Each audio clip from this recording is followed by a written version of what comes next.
Kriteria apa sih sebenarnya bisa sebuah aset atau sebuah tanah itu menjadi HGB, Pak? Iya. Saya kan pernah beberapa pengembang, Pak. Ada beberapa pengembang, jadi pada saat kita bilang akad deh contoh gitu, kan ada yang mengeluarkan namanya PPJB, ada yang langsung AJB, Pak. Itu perbedaannya apa sih, Pak? Nah, ini yang masyarakat harus paham juga ya. PPJB itu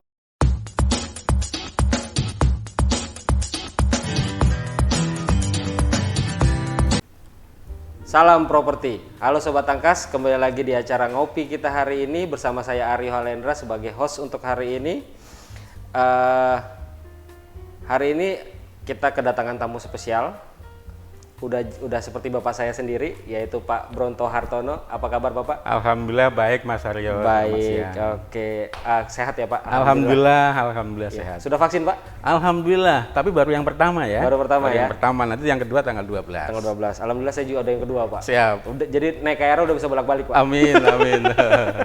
Ya. Oke Pak, kita langsung aja nih. Ini ada beberapa pertanyaan dari netizen ataupun Sobat Tangkas, terutama tentang sertifikat sih banyak tanya. Ini salah satunya, ada berapa jenis sih Pak sertifikat tanah itu Pak? Ya, jadi sesuai dengan pasal 16 ayat 1 Undang-Undang Nomor 5 Tahun 1960 tentang Undang-Undang Pokok Agraria, itu ada beberapa Mas Aryo.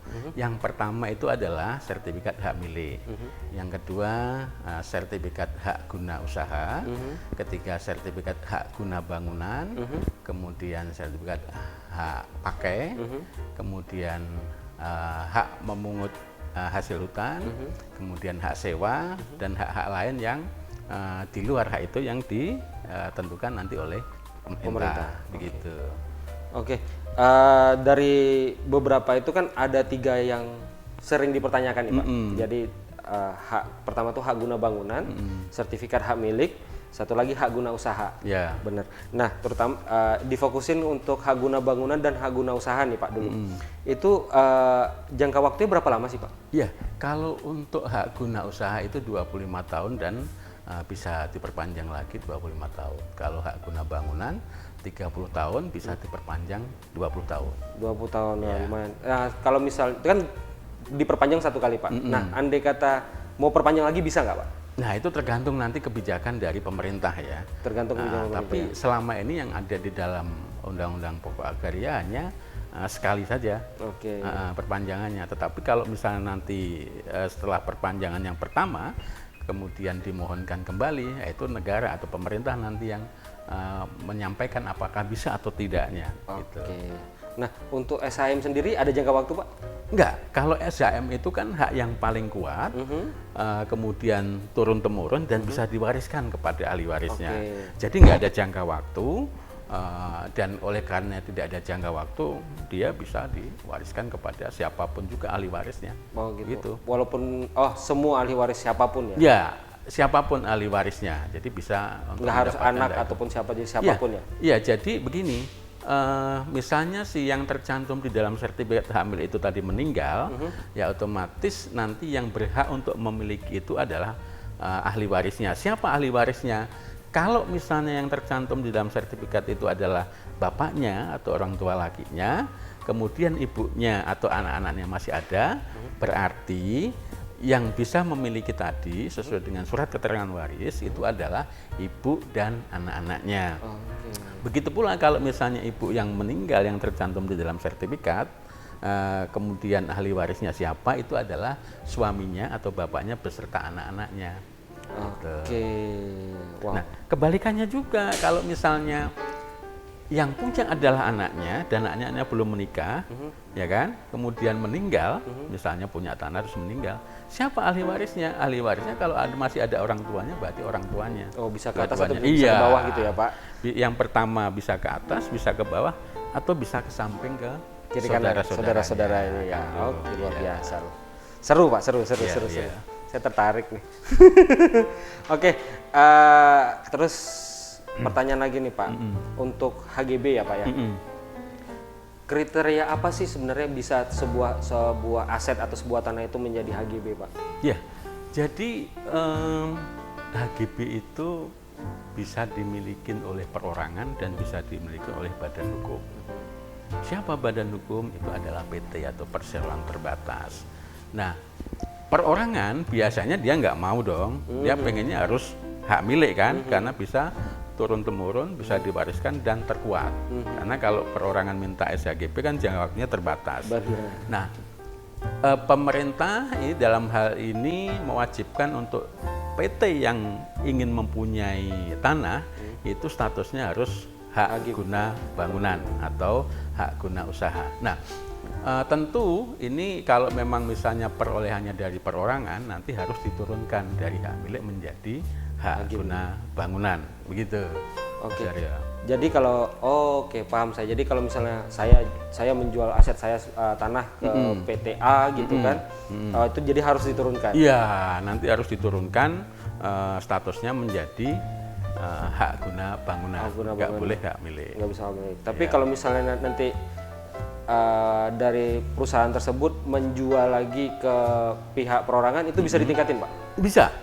Jadi misalnya ada satu pengembang atau perumahan, kemudian sertifikat hak guna bangunan tadi sudah dipecah-pecah, kemudian ada yang misalnya konsumen yang membeli, statusnya kan masih hak guna bangunan ya.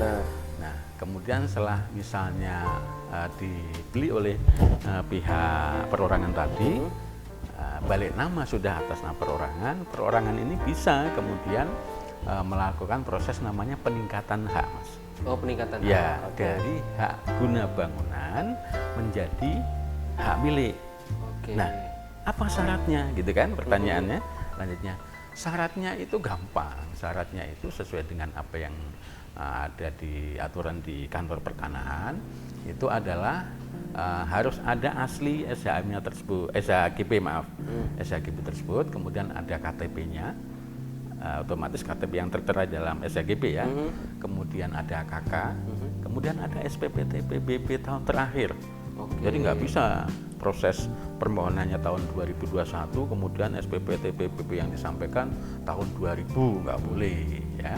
Karena itu nanti akan dihitung PNBP-nya, pembayaran negara bukan pajak zona nilai tanahnya. Nah, kemudian ada beberapa form yang nanti harus diisi oleh pihak pemohon yang ada dari kantor pertanahan, gitu. Jadi itu diajukan mungkin sekitar 2 bulan lah.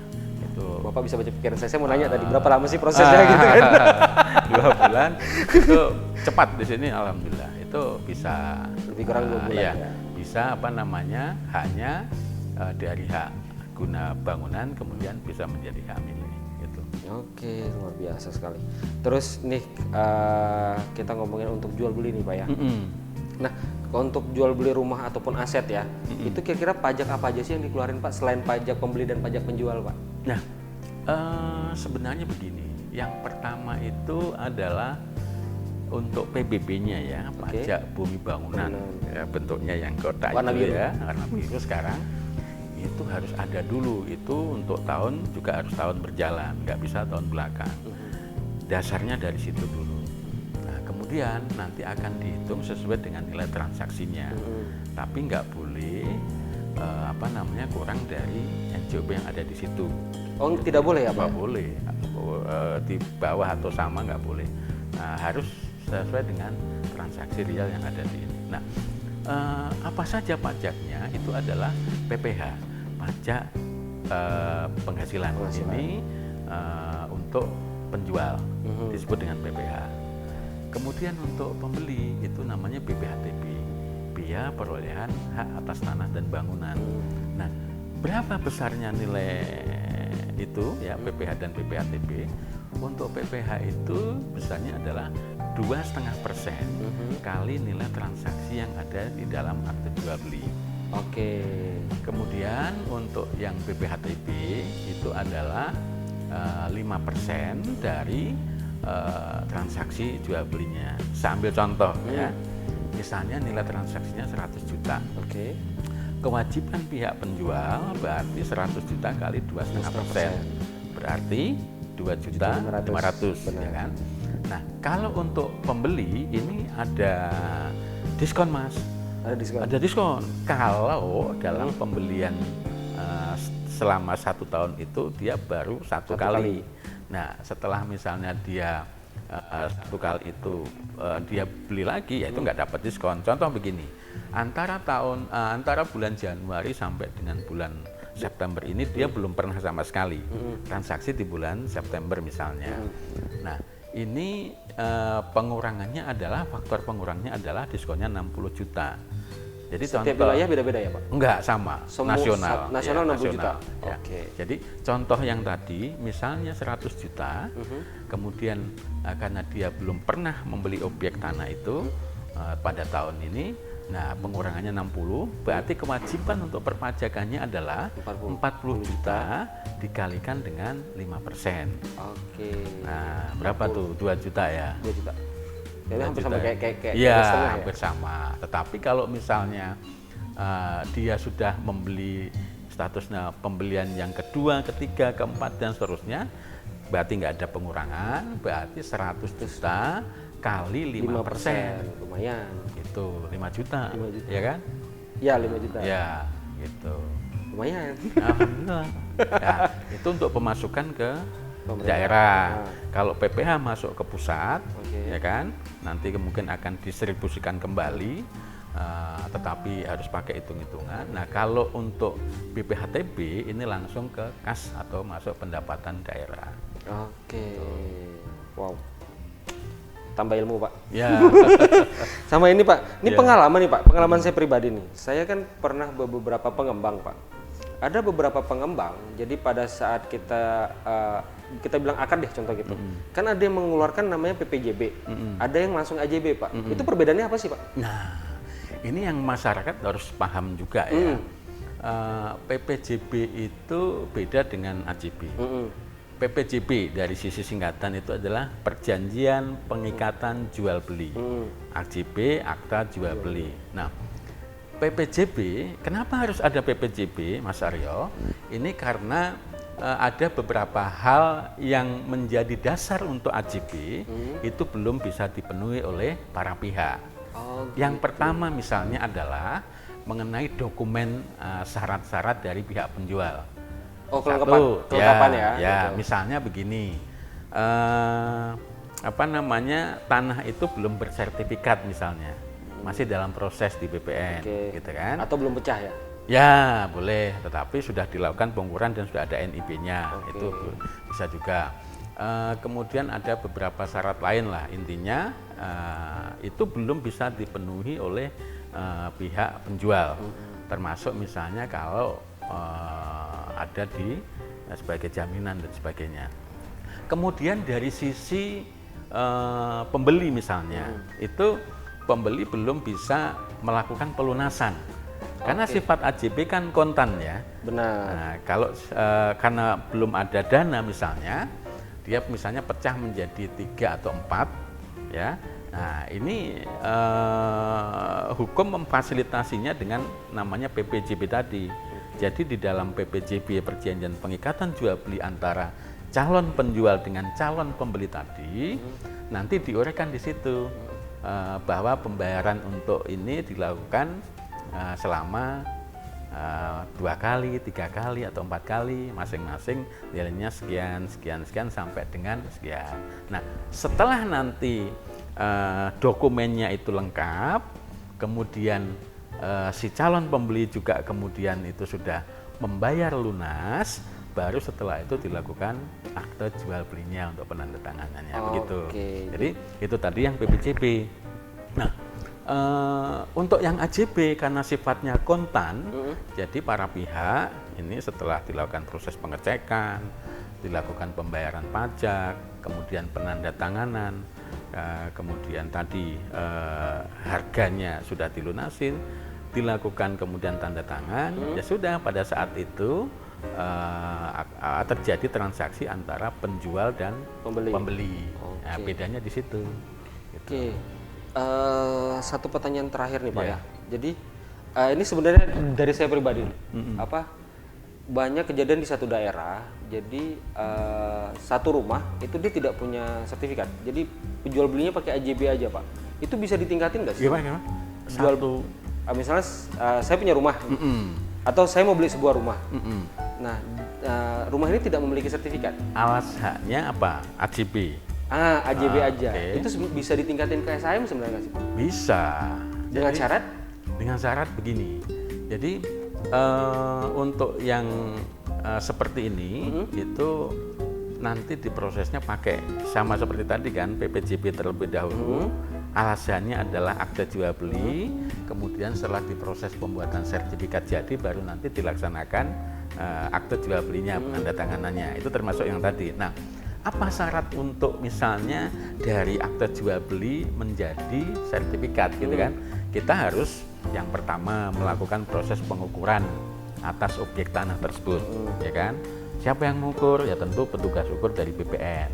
Kemudian setelah itu ada surat keterangan tidak sengketa, surat keterangan riwayat tanah, surat keterangan tanah itu belum bersertifikat. Panjang ya, Pak? Itu dibuat oleh kepala desa yang bersangkutan ya, kepala desa dari tanah tersebut berada.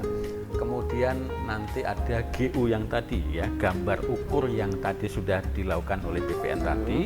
Kemudian itu ditandatangani Mas oleh tetangga-tetangga batas yang ada di situ. Oh, jadi tetangga pun ikut? Harus. Misalnya dia berbatasan dengan 4 atau 5 orang, ya 5 orang atau 4 orang ini harus menandatangani GU-nya tersebut bahwa ini memang tidak mengambil sebagian tanah dari mereka. Ya, clear semuanya. Baru setelah itu ada form-form lain yang harus tanda tangani oleh desa dan sebagainya, kemudian dari BPN dan sebagainya, baru nanti disampaikan kepada BPN, kemudian nanti akan meneliti, kemudian ada panitianya juga ya yang nanti turun ke lapangan juga untuk melakukan proses pengecekan. Nah, kemudian nanti juga ada pemberitahuan juga ke ke desa ya, ditempel dan khusus. Nah, kalau semuanya itu nanti sudah dilakukan, baru nanti BPN bisa menerbitkan sertifikatnya. Wow. Gitu. Panjang ya, Pak? Panjang. Panjang dan agak lama, tetapi memang begitulah sebaiknya. Kalau terkait dengan masalah tanah, lebih baik mungkin agak ribet di depan, tapi nyaman, enak di belakang. Iya, daripada kebalikannya, enak di depan tapi di belakangnya. Ada gambaran nggak sih Pak, kira-kira proses itu berapa lama Pak? Setahun nyampe nggak? Tergantung Mas Aryo ya, tergantung juga. Masa saya dengarnya tadi kan lumayan itu kan step. Kalau misalnya semua terpenuhi, semua Di nggak depan? ada persoalan pandemi seperti sekarang ini, ya Kisaran aja sih sekitar 6 bulan 9 bulan 6 bulan bisa udah selesai ya. Tapi lumayan juga lo ya, Iya. 6 sampai 9 bulan. Ada niat Pak, kemarin ada yang nawarin rumah saya di tempat gitu kan. Pas nanya ya itu masih AJB katanya Pak. Tapi harus hati-hati. Makanya. Ya, dilihat dulu, dilakukan proses pengecekan dulu di BPN dengan melalui petugas ukur tadi. Nanti petugas ukur akan bisa melihat oh di objek tanah ini belum ada sertifikatnya. Oh, objek tanah ini tidak tumpang tindih atau overlap dengan yang lain. Nah, ketika misalnya itu sudah jelas, baru tuh Mas Aryo bisa proses selanjutnya begitu. Karena kan pemikiran saya kalau sertifikatnya masih kita bilang sertifikat ya, misalnya masih prosesnya itu alas haknya itu AJB itu kan tidak bisa dikreditin kan Pak soalnya. Nah, itu dia. Tapi tergantung, kalau BPR misalnya mau juga kadang-kadang. Oh, BPR mau ya? Mau. Kan kayak bank-bank negara gitu bank-bank kan ini nggak mau. Makanya kan mikir gitu juga mau ngambil, tapi kalau masih AJB kan, aduh nggak bisa masuk ke bank ini kan, nggak bisa sekolah kalau kata kita ya Pak. Dan kalaupun misalnya bisa, itu nilainya juga kecil. Iya kecil. Misalnya nilai kita jual beli 200 juta contoh gitu, paling bisa DCC-nya paling hanya sekitar 50 juta gitu kan. Iya sih. Tapi kalau misalnya tadi sudah ada SHM, itu bisa up lagi. Bener. Wah, ngobrolan kita seru banget hari ini ya Pak. Saya terima kasih banget udah berkunjung, udah menyempatin waktu untuk ngobrol dengan saya. Ada satu permintaan dari saya Pak. Iya, apa itu? Berikan kepada netizen kami quote terbaik dari Bapak. Alhamdulillah. Kalau gagal, coba lagi. Gagal, coba lagi. Nah, sampai kapan? Sampai sukses. sampai kesuksesan menghampiri. Itu dia. Wih, Terima luar kasih. biasa. Jadi jangan takut untuk gagal. Ya. Tuh, quote dari Pak Bro tuh. Terima kasih. Sama-sama Siap, Pak. Mas Aryo. Terima kasih waktunya. Salam ya. Ya, Ya, oke. semuanya. Tulip Brankas Residen, a comfort place to live.